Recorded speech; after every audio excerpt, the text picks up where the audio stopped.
আসসালামু আলাইকুম, স্বাগতম জানাচ্ছি বিবিসি নিউজ আন্তর্জাতিক সংবাদে। শুরুতেই সংবাদ শিরোনাম, এরপর বিস্তারিত। কঠোর হুমকির মধ্যেও হরমুজ নিয়ন্ত্রণে অনড় ইরান। যেভাবে দুর্বল যুদ্ধবিরতির ঝুঁকি বাড়াল হরমুজ।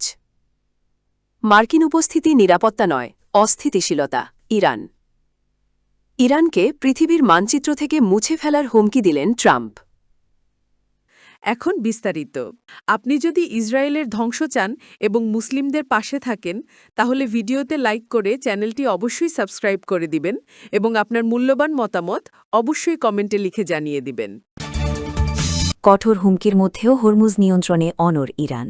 পারস্য উপসাগরের কৌশলগত গুরুত্বপূর্ণ জলপথ হরমুজ প্রণালীর বিস্তৃত এলাকায় নিজেদের সামরিক নিয়ন্ত্রণ দেখিয়ে নতুন একটি মানচিত্র প্রকাশ করেছে Islamic Revolutionary Guard Corps IRGC. এ অবস্থায় কঠোর হুমকি দিয়ে মার্কিন প্রেসিডেন্ট ট্রাম্প বলেন, প্রণালীটিতে প্রজেক্ট ফ্রিডম নামের অভিযান চালিয়ে আটকে পড়া জাহাজগুলোকে মুক্ত করবে যুক্তরাষ্ট্র। তবে এসব হুমকি তোয়াক্কা না করে উল্টো সতর্ক করে তেহরান বলেছে, এই অঞ্চলে কোনো বিদেশি সামরিক শক্তি আসে বা প্রবেশের চেষ্টা করে তাহলে কঠোর জবাব দেয়া হবে। দেশটির রাষ্ট্র সম্পৃক্ত সংবাদ মাধ্যমে প্রকাশিত এই মানচিত্রে প্রণালীর উভয় পাশে বড় একটি অঞ্চলকে নতুন নিয়ন্ত্রিত এলাকা হিসেবে চিহ্নিত করা হয়েছে। মানচিত্র অনুযায়ী পশ্চিম দিকে এই নিয়ন্ত্রণ এলাকা শুরু হয়েছে ইরানের কিসিম দ্বীপ থেকে সংযুক্ত আরব আমিরাতের আল কুয়াইন আমিরাত পর্যন্ত, আর পূর্ব দিকে এটি বিস্তৃত হয়েছে ইরানের মাউন্ট মুবারক থেকে আমিরাতের ফুজায়রা অঞ্চলের মধ্যে একটি কাল্পনিক রেখা পর্যন্ত। এই মানচিত্র প্রকাশের সময়ই আমিরাতের ফুজায়রা তেল বন্দরে ড্রোন হামলার ঘটনা ঘটে। কর্তৃপক্ষ জানায়, হামলার পরপরই অগ্নিকাণ্ডের ঘটনা ঘটে।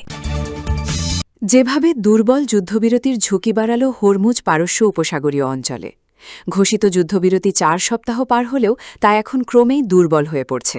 তবে যুক্তরাষ্ট্র ও ইরানের একে অপরের ওপর চাপ বজায় রাখার অবস্থান এই যুদ্ধবিরতিকে গুরুতর ঝুঁকির মুখে ফেলেছে। এটি এখন একটি অত্যন্ত বিপজ্জনক মুহূর্তে অবস্থান করছে বলে মনে করছে বিশ্লেষকরা। যুদ্ধবিরতির ফলে কূটনৈতিক আলোচনার একটি সুযোগ তৈরি হয়েছিল, যা শুরুতে অগ্রগতির সম্ভাবনা দেখালেও দ্রুতই থমকে যায়। পাকিস্তানের রাজধানী ইসলামাবাদে 2 দেশের প্রতিনিধিরা মুখোমুখি আলোচনায় বসলেও কোনো সমঝোতা ছাড়াই ফিরে যান। মধ্যস্থতাকারী হিসেবে পাকিস্তান আবারও আলোচনার প্রক্রিয়া পুনরুজ্জীবিত করার চেষ্টা করছে, তবে এখন পর্যন্ত তেমন কোনো অগ্রগতি হয়নি। উভয় পক্ষই একটি চুক্তি চায়, কিন্তু তাদের শর্ত ও লক্ষ্য আলাদা হওয়ায় যুদ্ধবিরতির কার্যত অচলাবস্থায় রয়ে গেছে। যুক্তরাষ্ট্র ও ইরান উভয়েই নিজেদের অবস্থানে অনড় রয়েছে। নিজেদের রেড লাইন থেকে সরে আসতে রাজি নয় তারা। বিশ্লেষকদের মতে যতক্ষণ না বিপক্ষে কোনো একটির উভয়ই ছাড় দিতে রাজি হয়, ততক্ষণ পর্যন্ত নতুন করে পূর্ণমাত্রার যুদ্ধ শুরু হওয়ার ঝুঁকি থেকেই যাবে। শুধু তাই নয়, পরিস্থিতি নিয়ে আরও উদ্বেগ বাড়ছে। মার্কিন উপস্থিতি নিরাপত্তা নয়, অস্থিতিশীলতা। ইরান সংগৃহীত ছবি। পারস্য উপসাগরীয় দেশগুলোকে বহিরাগত শক্তির উপর নিরাপত্তা নির্ভরতা কমানোর আহ্বান জানিয়েছে ইরান। দেশটির পররাষ্ট্র মন্ত্রণালয়ের মুখপাত্র ইসমাইল বাঘাই বলেছেন, এই অঞ্চলের দেশগুলোর উচিত বাইরের নিরাপত্তা ধার করা বন্ধ করা। ইরানের রাষ্ট্রীয় গণমাধ্যম প্রেস টিভিকে দেওয়া সাক্ষাৎকারে তিনি বলেন, উপসাগরীয় অঞ্চলে যুক্তরাষ্ট্রের সামরিক উপস্থিতি নিরাপত্তা নয়, বরং অস্থিতিশীলতা তৈরি করছে। তার দাবি, যুক্তরাষ্ট্র তার সামরিক সম্পদ ও লজিস্টিক সুবিধা ব্যবহার করে এই অঞ্চলে ইরানের বিরুদ্ধে আগ্রাসনমূলক কর্মকাণ্ড চালাচ্ছে। ইসমাইল বাঘাই আরও বলেন, আমাদের কোনো দেশের প্রতি শত্রুতা নেই, তবে যুক্তরাষ্ট্র ও ইসরায়েলের আগ্রাসনের বিরুদ্ধে আত্মরক্ষার জন্যই আমাদের কিছু পদক্ষেপ নিতে হয়েছে। এদিকে সাম্প্রতিক নিরাপত্তা পরিস্থিতি আরও উত্তপ্ত হয়ে উঠেছে। সংযুক্ত আরব আমিরাত জানিয়েছে, তাদের ভূখণ্ডে ইরান থেকে অন্তত 15টি ক্ষেপণাস্ত্র এবং একাধিক ড্রোন নিক্ষেপ করা হয়েছে। ইরানকে পৃথিবীর মানচিত্র থেকে মুছে ফেলার হুমকি দিলেন ট্রাম্প। যুক্তরাষ্ট্রের প্রেসিডেন্ট ডোনাল্ড ট্রাম্প কঠোর হুঁশিয়ারি দিয়ে বলেছেন, যদি ইরান মার্কিন জাহাজে হামলা চালায় তাহলে দেশটি পৃথিবীর মানচিত্র থেকেই মুছে যাবে।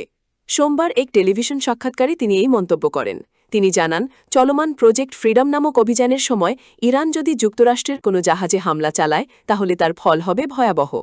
ট্রাম্প আরও দাবি করেন, শান্তি আলোচনার ক্ষেত্রে এখন ইরান আগের তুলনায় অনেক বেশি নমনীয় অবস্থানে রয়েছে।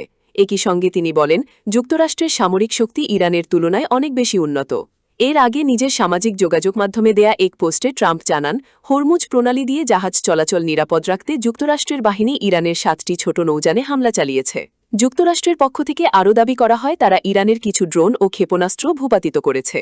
একই দিনে ট্রাম্প প্রজেক্ট ফ্রিডম শুরুর ঘোষণা দেন। তিনি বলেন, বিশ্বের বিভিন্ন দেশের অনুরোধেই যুক্তরাষ্ট্র এই উদ্যোগ নিয়েছে, কারণ তাদের বাণিজ্যিক জাহাজগুলো হরমুজ প্রণালীতে আটকে পড়েছিল এবং সেগুলোকে নিরাপদে বের করে আনতে সহায়তা দরকার ছিল।